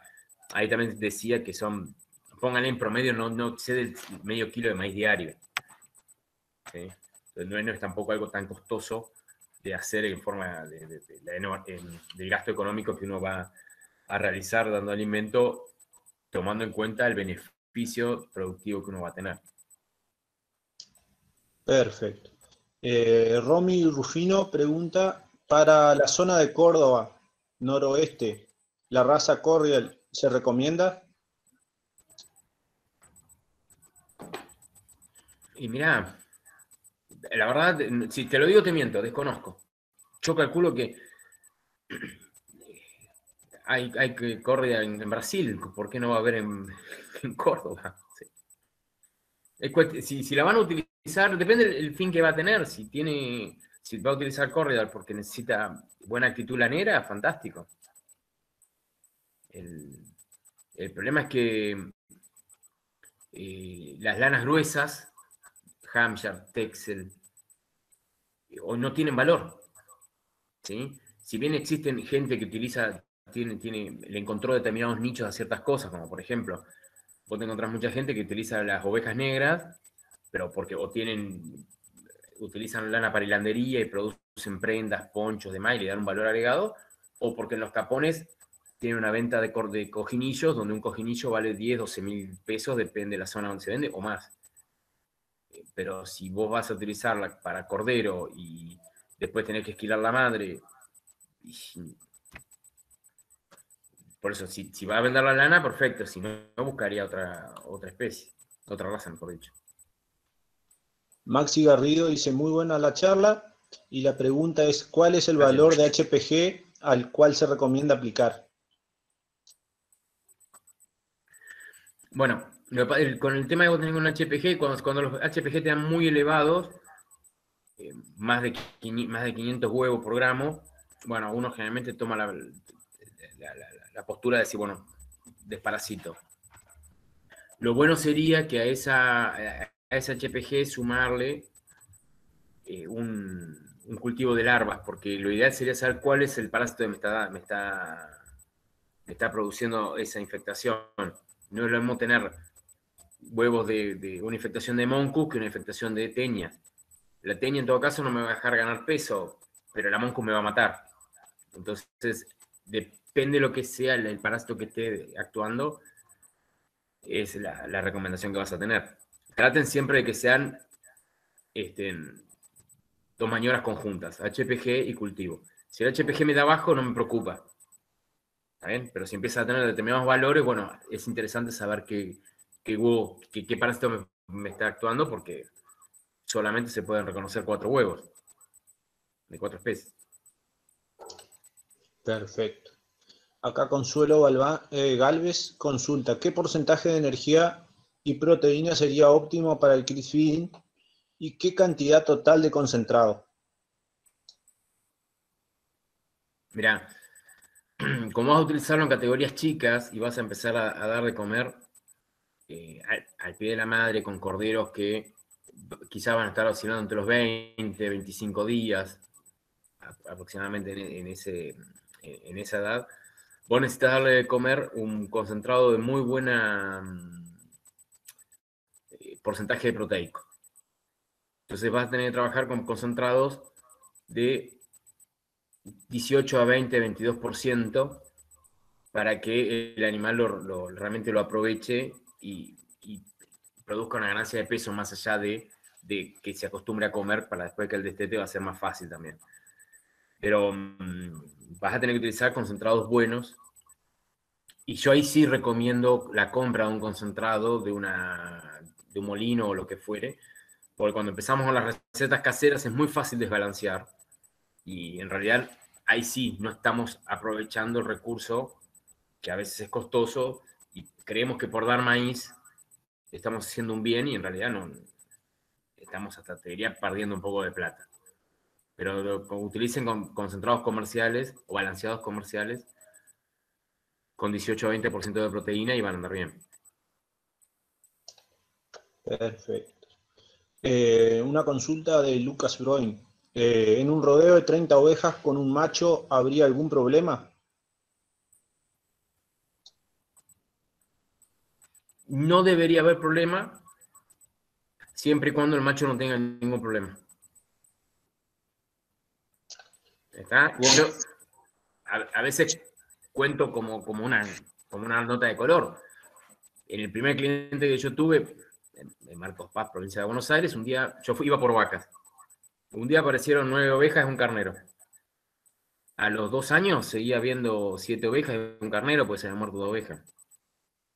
Recién ahí me preguntaron qué puede haber pasado. Cuando le digo, bueno, vamos a revisar el macho, pues no van a fallar 7 o 10 ovejas. Después de 2 años, yo toqué el carnero y los testículos eran una piedra. Tenían una hipoplasia testicular por algún problema que habrá tenido en su momento el carnero. Bueno, perdieron 2 años por no haber revisado. ¿Cuál era el problema? El problema es el carnero. Entonces, tengan cuidado, no hay problema que haya un solo carnero, pero revísenlo, porque si ese carnero le va mal o tiene algún problema, ustedes no van a tener producción. Perfecto. Gonzalo del Paso dice, con respecto a la retirada de los carneros, ¿es fundamental respetar el tiempo de 2 meses de servicio? ¿Qué puede llegar a pasar si lo estira hasta junio, por ejemplo? No, lo que puede, a ver, lo que te va a producir más que nada es un poco de desorden. Si no es lo mismo, por ejemplo, lo que yo contaba, si haces una ecografía, cortás el servicio, haces una ecografía, ya sabes que está todo lo que está preñado y todo lo que está vacío. Y a lo que está vacío decidís darle un servicio complementario, bueno, fantástico. Pero vos ya sabes que X cantidad de ovejas, marcadas, señaladas, pintadas o lo que fuera, van en un servicio complementario. Entonces, eso te da un orden y vos vas a saber cuántos corderos podés esperar a posteriori fuera de la temporada de aparición. Mientras más extienda yo el servicio, y esto se nota muchísimo más en bovino, por un tema de las enfermedades venéreas, más enmascaro los problemas que yo tengo, porque al dejarlo durante todo el año, o temporadas más largas, vos tenés preñeces durante más tiempo, parto durante más tiempo, una oveja que por ahí te falló, se vuelve a preñar. Bueno, eso enmascara una ineficiencia. Lo que uno plantea con esto es ordenar y tratar de que si tenemos algún punto de problema, eliminarlo, primero identificarlo y después eliminarlo. Podés dejar un poco más, no vas a tener problema. Ya te digo, es una cuestión de ordenarse y ser eficiente. Otra pregunta, ¿cómo maneja el tema de la cetosis? Muchas gracias, excelente charla. Me refiero a tratamiento. Mira, la cetosis de preñez, prácticamente lo único, hay un montón de tratamientos que se pueden hacer, pero si no se les da propilenglicol por vía oral, es muy difícil que esa oveja se regularice, se equilibre el metabolismo, se desintoxique y sobreviva. El propilenglicol es fundamental en el tratamiento, son entre 100 y 200 centímetros cúbicos diarios, depende del momento en que agarramos la enfermedad. Es mucho de la oveja, lo que tiene, o la cría ovina, uno tiene que estar encima, tiene que estar observando, tiene que ser prevención.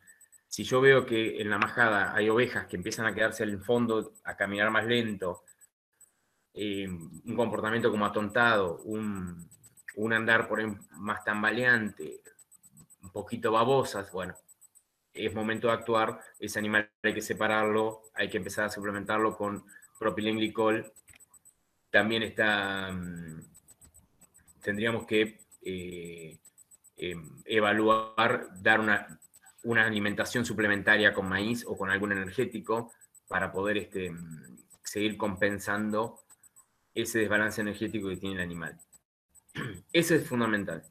Después vas a encontrar tratamientos que dicen hay que inyectar insulina, hay que inyectar dexametasona, sueros glucosados o dextrosa. En el ovino hacer vena no es fácil.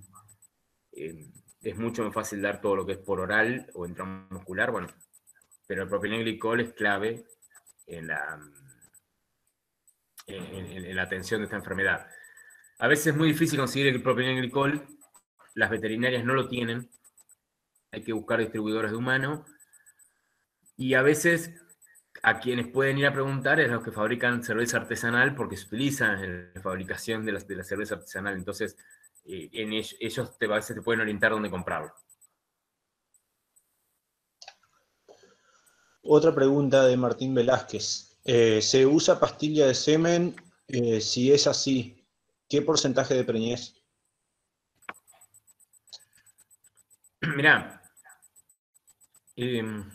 se usa, vos podés congelar el semen cuando lo haces en forma artesanal. Cuando es en forma artesanal, puedes utilizarlo por pastilla o puedes usarlo por pajuelas. El semen congelado que viene, que se comercializa de centros de inseminación o que viene del exterior, solamente viene por pajuela y por pajuela mini. Para aquellos que hayan trabajado o que trabajen con semen de bovinos, sabrán que hay pajuelas medianas y pajuelas mini. Solamente se utiliza la mini en el ovino porque todo lo que es de la laparoscopía está adaptado para el tamaño de la pajuela mini. Si vos lo haces en forma en tu campo y congelás semen, lo puedes congelar en pastillas y los porcentajes de preñez que vas a tener son 50-60%, depende del protocolo de inseminación que utilices. te va a andar muy bien, porque generalmente en las pastillas el volumen y la concentración que se utilizan son muy superiores a lo que se utiliza en las pajuelas. Otra pregunta, ¿cómo se pueden prevenir esas patologías en las pezuñas? Despezuñando, no haciendo que las ovejas vayan a potreros con tanta materia orgánica, bueno, a veces tenemos un problema de barro y no lo podemos solucionar, y bueno, mala suerte. Pero lo que sí hay que utilizar despezuñar, pediluvios, ¿sí? O utilizar pediluvios con sulfato de cobre, por ejemplo. No lo que se utilizaba antes, formol. El formol es cancerígeno, así que no hay que usarlo. Y bueno, prevención. Perfecto, ahí leo otra.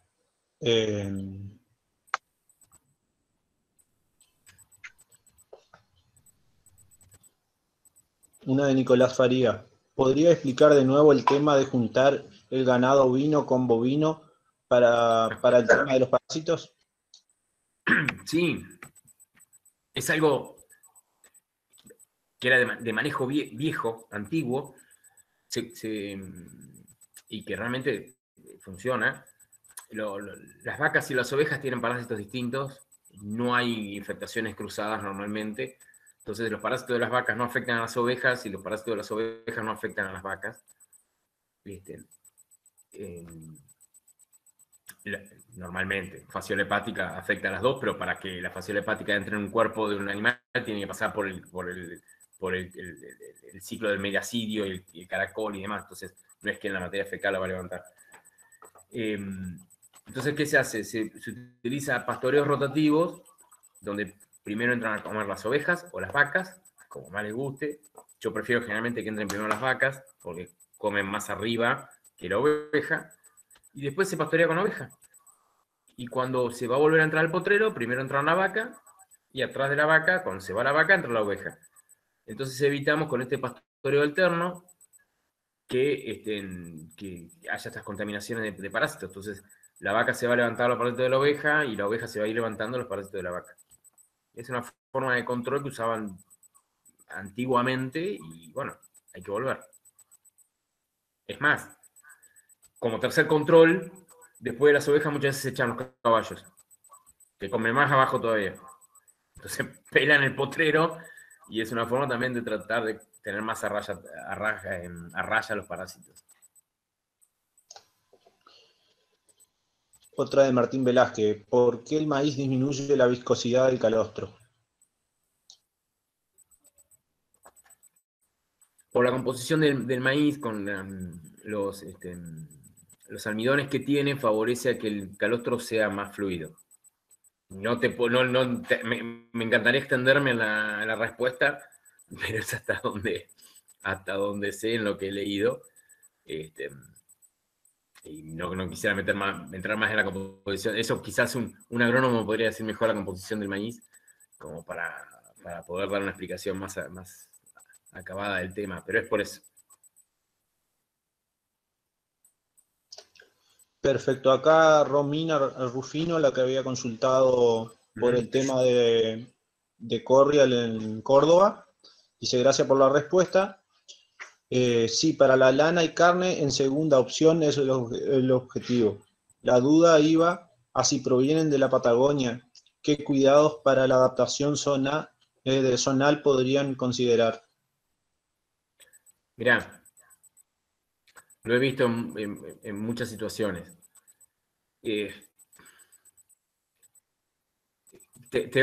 Normalmente te traen mucho problema. Normalmente las adaptaciones son muy largas. A mí me tocó trabajar con una majada que vino de Santa Cruz, de calidad excepcional, Merino Corridal, que fue a parar a un establecimiento en provincia de Buenos Aires. Los testículos de esos carneros tardaron 2 años en adaptarse. Eran fofos. Para sacarle semen era desastre. Y las ovejas les costó muchísimo hasta poder agarrar cría y empezar a reproducir. Pero también procesos largos de adaptación, porque vienen de una latitud totalmente distinta. Hay que tener mucho cuidado con esos viajes tan largos de los animales que fueron nacidos y criados en latitudes totalmente distintas porque les cuesta muchísimo, y la oveja es un animal que la verdad sufre mucho, mucho las adaptaciones. Vas a tener mucha tasa de mortandad por falta de adaptación al nuevo medio donde lo vas a ubicar al animal. No sé, yo no sé si... No sé, lo pensaría bien antes de mover tan lejos los animales. Alejandro dice, ¿qué plan sanitario utiliza en un rodeo abandonado? Muy buena la charla. Espero que no esté muy abandonado. Mirá, vuelvo a lo que te decía. Carbunclo y clostridial a todo el mundo, a doble dosis, es decir, vacuno hoy, las dos vacunas juntas, no hay ningún problema, las doy hoy, y dentro de 21 días repito, a todas las categorías. Y lo que va a tener que hacer es empezar a desparasitar y ver si tiene cuadros parasitarios con HPG, viendo qué hay, y bueno, pero bueno, va a tener que ver el tema de ectoparásitos, no sé cómo estará, si son de lana o no, o lo que fuere, si tiene piojos, tiene sarna, estamos entrando en época. Bueno, habría que ver, como mínimo doble dosis de, ya te digo, clostridial y carbunclo, y después ver el tema parasitario como está. Si hay fasciola, si no hay fasciola. La fasciola tiene sus bemoles, tiene los antiparasitarios, son más caros también que los otros. Si es un rodeo que hace mucho tiempo no se desparasita, entonces, bueno, es muy probable que no tenga resistencias y pueda empezar con un lechoso por boca, siempre tomando en cuenta y con mucho cuidado por la embriotoxicidad de los benzimidazoles. Entonces, si vamos a desparasitar con lechosos, ojo que no hayamos sacado, que por lo menos los carneros tienen que haber salido 60 días para evitar pérdidas embrionarias. Bueno, hay que empezar a buscar ahí qué otra cosa puede llegar a tener problemas. Perfecto. Hay un mensaje que piden sus datos de contacto. Bueno, por ahí si quieren contactarse nos escriben al mail de la facultad y de ahí le vamos a contestar. Sí, no hay problema.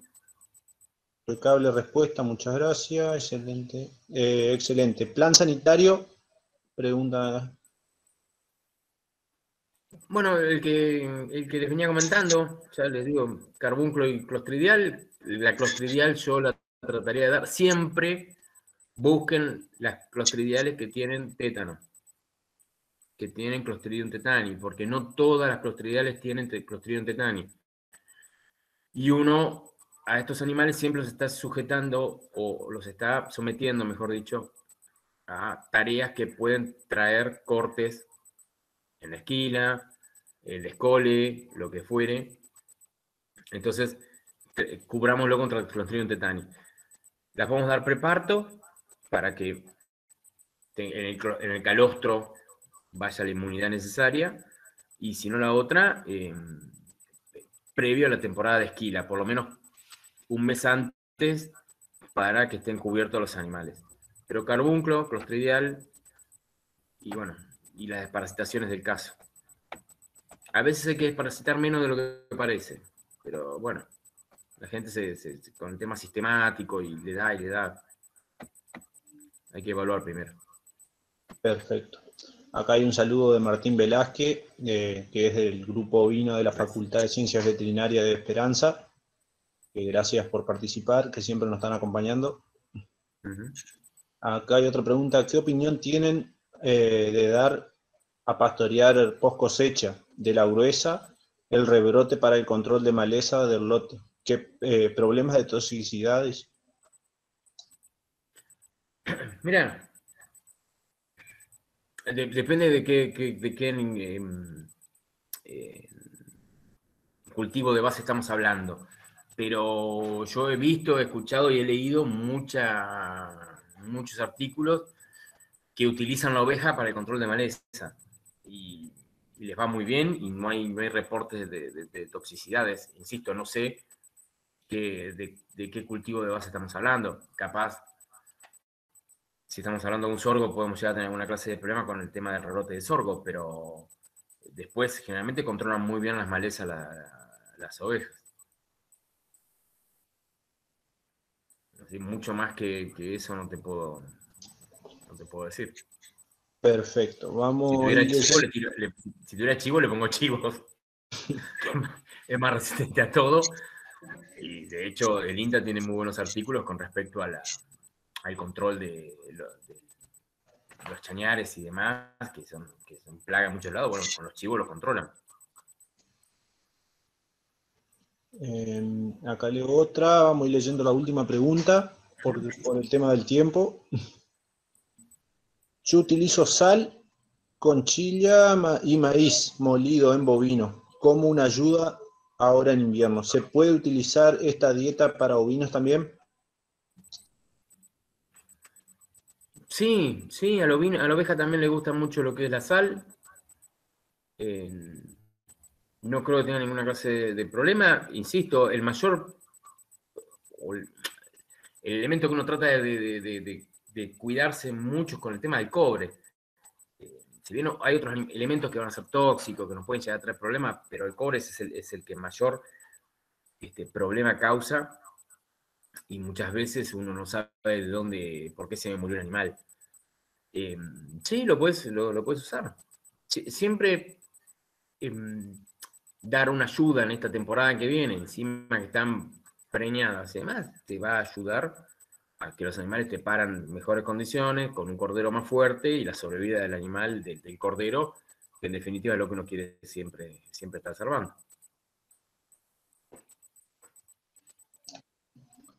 Perfecto. Bueno, vamos a ir cerrando. Muchas gracias a todos por haber participado. Muchos saludos de varias partes de la provincia y de Argentina. Acá hay un saludo desde la provincia de Salta. Pido disculpas que no pude terminar de hacer la presentación como yo quería, pero bueno, gracias por soportarlo. No, pero fue muy claro, muy entendible. Bueno, me agradezco muchísimo. Bueno, desde nuestra parte, desde el grupo ovino de acá de la facultad, le damos muchísimas gracias a Javier por la participación y la voluntad en colaborar con el módulo, que es algo muy valioso para los chicos y bueno, y para aportar también un aporte hacia toda la comunidad ovejera. Bueno, un gusto a ustedes, muchas gracias por haberme convocado y bueno, lo que necesiten, no hay ningún problema, va a ser un gusto siempre. Perfecto, Javier, muchísimas gracias y un saludo y gracias a los participantes que se unieron.